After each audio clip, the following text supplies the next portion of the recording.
오전에는 엘리야를 생각해 봤는데 이 시간은 엘리사입니다. 엘리사는 누굽니까?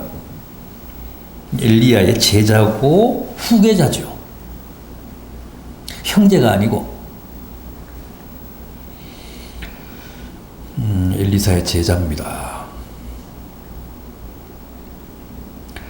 본문 12절을 보십시오. 스승 엘리야가 죽음을 맛보지 않고 불수레를 타고 그냥 하늘로 올라가는 장면인데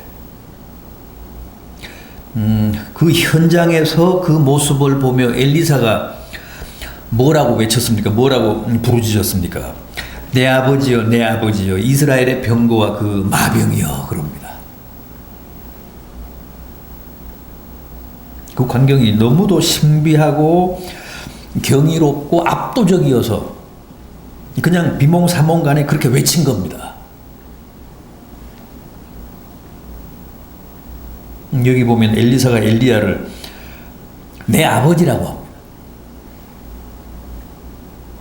물론 이것은 육신의 아버지라는 뜻이 아니고 믿음의 아버지라는 말입니다. 아브라함을 우리가 믿음의 조상이라고 하죠. 육신의 조상이 아니라 믿음의 조상이라고 하지 않습니까? 그런 뜻입니다.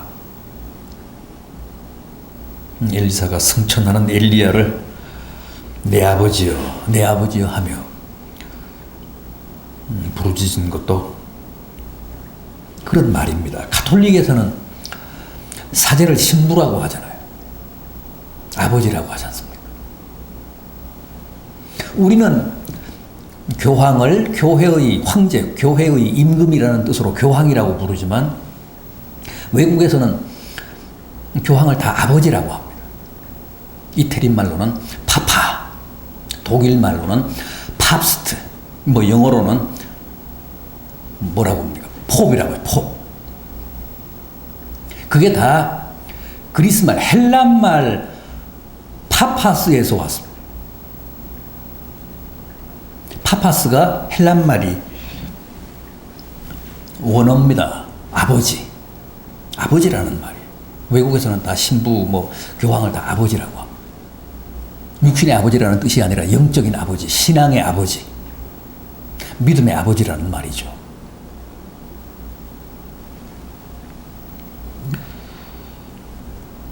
자, 이렇게 엘리야가 8년간 데리고 다니면서 가르친 제자 엘리사. 엘리야가 불수레를 타고 승천한 후에는 그 엘리사가 엘리야의 뒤를 이어서 하나님의 말씀을 백성들 앞에 전달합니다. 후계자 역할을 합니다. 그런데 엘리야도 참 위대한 사람이었지만 구약에 등장하는 그 수많은 선지자들을 대표하는 그런 인물이었지만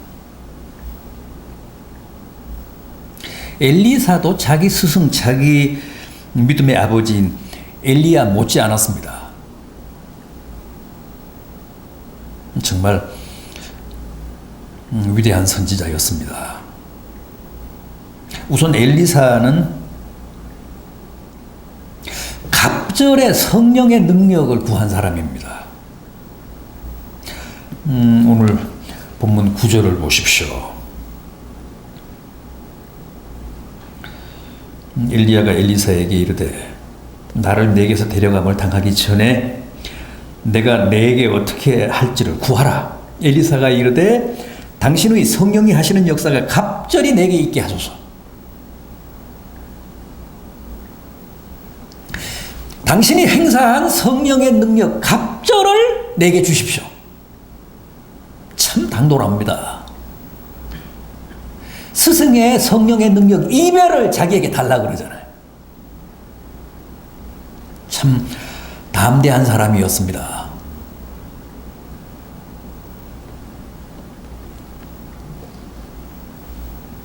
그래서 엘리야도 네가 참 어려운 걸 구한다. 구해도 참 어려운 걸 구하는구나. 그러나 결국 그는 갑절의 능력을 받습니다. 그래서 온갖 기적을 다 행했습니다. 수넴 여인의 죽은 아들도 살렸고, 보리떡 20개로 100명의 허기진 사람들을 먹이고도 남겼습니다. 이방인 나만 장군의 나병을 고쳐주기도 했습니다.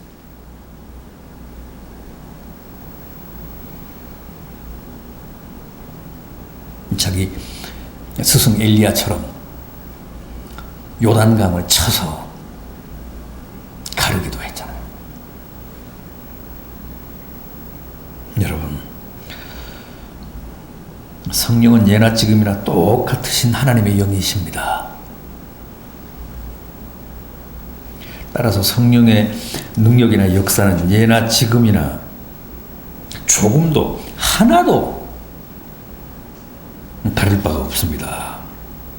따라서 오늘 우리도 우리 안에 계신 성령의 능력으로 얼마든지 그런 놀라운 권능을 행할 수 있습니다. 지금도 성령은 우리를 통해 얼마든지 놀라운 역사를 드러내실 수 있습니다. 문제는 성령이 아니라 우리죠.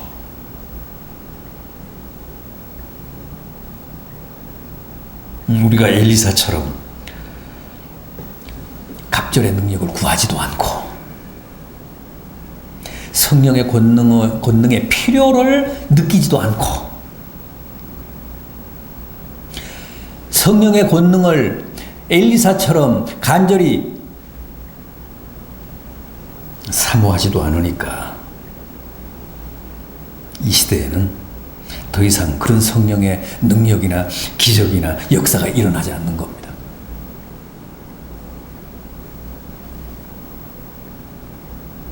성령의 역사를 구합시다. 우리도 엘리사처럼 갑절의 은사와 능력을 기도합시다.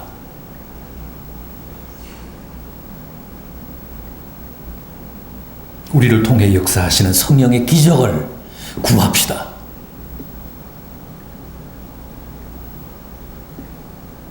어제나 오늘이나 영원토록 동일하신 삼위일체 하나님 성령께서 이 시대에도 우리를 통해 얼마든지 그런 기적을 드러내실 수 있다는 확신을 가집시다.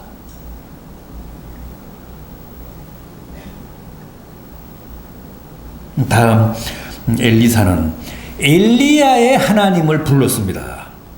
14절을 보십시오. 엘리야의 하나님 여호와는 어디 계시니까? 무슨 얘기입니까?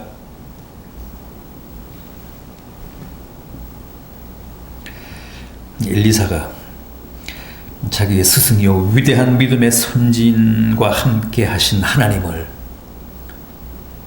부르고 찾았다는 겁니다.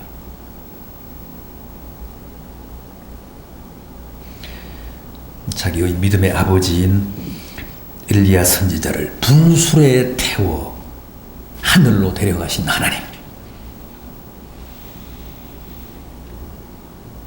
그 하나님을 부르고 찾았습니다. 파스칼도 그랬잖아요. 아브라함과 이삭과 야곱의 하나님. 그렇게 불렀습니다. 여러분, 이게 중요합니다. 옛날 아브라함과 함께 하시고 이삭과 함께 하시고 야곱과 함께 하셨던 하나님, 모세와 함께 하셨던 하나님, 엘리사와 함께 하셨던 하나님, 다윗과 함께 하셨던 하나님, 바울과 베드로와 함께 하셨던 하나님, 그 하나님이 그대로 오늘 우리들의 하나님이시잖아요. 그런데 우리는 사실 마치 다른 하나님을 믿고 있는 것 같습니다. 아브라함과 함께 하시던 하나님, 모세와 함께 하시던 하나님은 그렇게 위대하셨는데 엘리사와 함께 하시던 하나님 얼마나 대단하신 분이셨습니까? 그런데 오늘 우리가 믿는 하나님은 왜 이렇게 무력하십니까? 그건 아니잖아요. 똑같은 하나님이신데.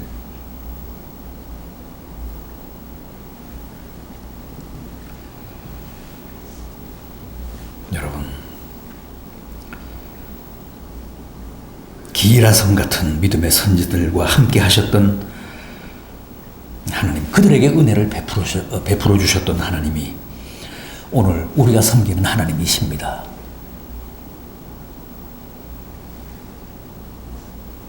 그 사실이 얼마나 소중합니까? 우리도 그런 하나님을 믿읍시다. 그런 하나님께 기도합시다. 그런 하나님의 역사로 놀라운 은혜를 체험합시다. 우리가 하나님을 우리의 선배나 선진들과는 전혀 다른 무력한 하나님으로 만들어버리고 말았습니다.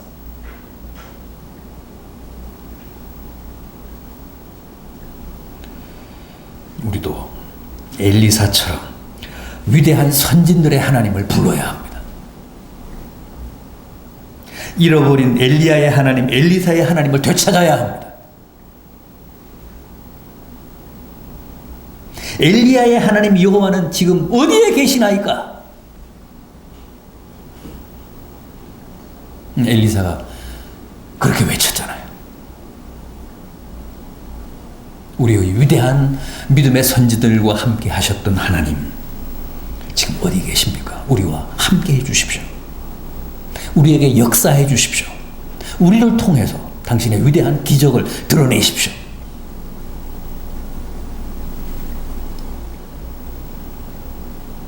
그래서 우리 모두가 가장 역동적이신 하나님을 모시고 옛 믿음의 선진들처럼 늘 승리하며 사는 성도들 되시기를 간절히 바람하지 않습니다. 다음 엘리사는 믿음으로 요단강물을 쳤습니다. 14절 하반절을 보십시오.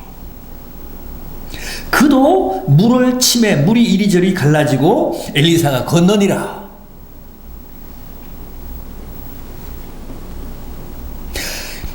이 2장 8절을 보면 자기 스승 엘리야도 그 요단 강물을 쳤잖아요. 쳐서 갈랐습니다. 그래서 마른 땅처럼 강바닥을 걸어서 도강했다고 합니다.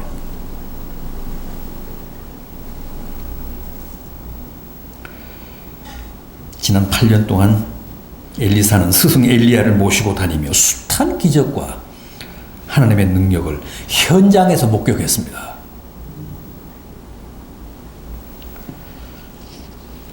자기 스승이 요단강을 쳐서 요단 강물을 가르는 것도 곁에서 지켜봤습니다. 그리고 함께 그 요단강을 건넜습니다.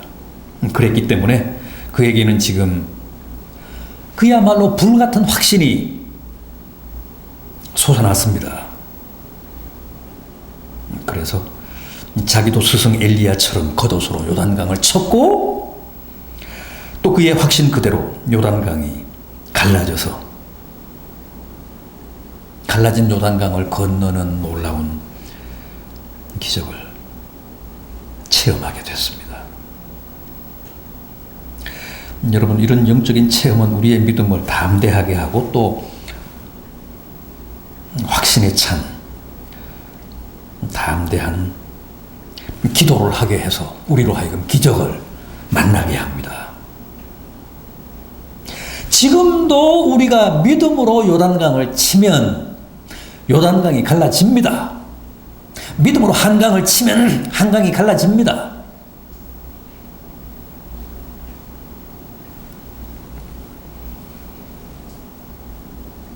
우리 앞에 놓인 크고 작은 강을 엘리야처럼 엘리사처럼 큰 확신을 가지고 칩시다. 그래서 우리의 눈앞에서도 요단강이 갈라지고 홍해가 갈라지듯이 그렇게 물이 갈라지는 놀라운 기적을 체험합시다. 자기 앞에 크고 작은 강이 없는 사람은 아무도 없습니다.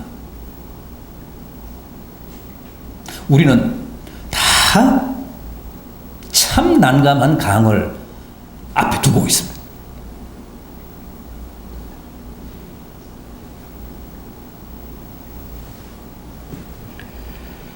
믿음으로 강물을 칩시다.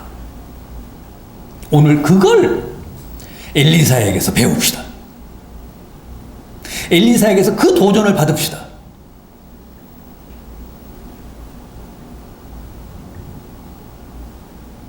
부디 엘리사의 하나님께서 우리에게도 갑절의 은혜를 베풀어 주셔서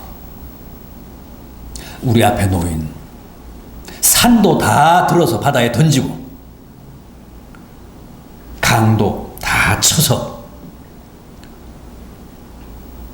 가름으로 마른 땅을 걷듯이 강을 건너는 놀라운 역사가 꼭 우리에게도 있게 되기를 진심으로 기원합니다.